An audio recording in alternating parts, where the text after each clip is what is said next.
Assalamu alaikum warahmatullah. So yau za mu yi magana ne akan ranar uwa ta duniya, wato National Safe Motherhood Day.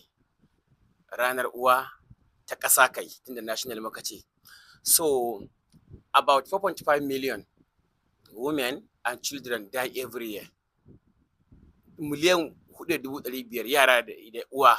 Sannan duk minti 7 mu kuma a nan Najeriya uwa ɗaya sai ta rasu within maternal period, ko dai a stage 1, wato ko da ɗaya daga cikin 3 na kashin maternal period wanda za mu magana a nan gaba. So ana abun term ɗin suna da equity in maternal health care, leaving no mother behind. Wato daidaito na samun kiwon lafiya, bai kamata a bar wata uwa a baya ba. Wannan shine kamar taken za a ce. So shi wannan equity din da aka ce daidaito ko fairness, me ake nufi? Means like every woman regardless of the locations, status, can access a skilled health care before, during and after childbirth. Wannan shine taken da ake yi. Wannan kuma shine equity in health ko in maternal health. Ko a ƙauye take ko a birni take, duk talauci da sauransu. Wannan haka ya kamata.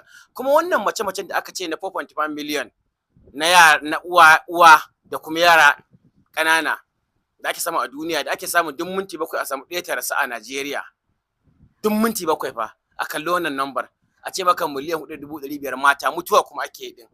So ba fa dan ba a san solution din bane, an san solution din.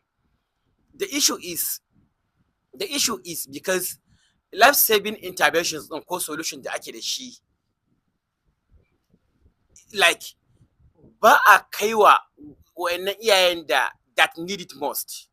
Wato su wanda suke a ƙauye can remote area, gan tsakaninsu da birnin garin su ya kai kilomita 100.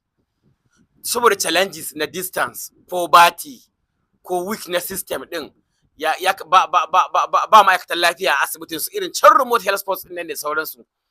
Irin ko kuma even distribution na healthcare workers, a ce irin nurses, midwives da sauransu, duk an je an tare su a birni a duka kasashen mu. Abin da ake kenan, ba iya Najeriya ba, African countries ma. Saboda me? Saboda on even distributions ba su iya zama kauye ba da sauransu. Duk wayannan su ne factors din da ake samu wannan mace-macen. Ko mu sani first hours na delivery, wato awa 24 zuwa 48 su ne the most critical hours.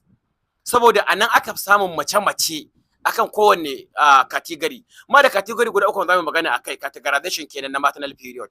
Akwai antenatal period, tun daga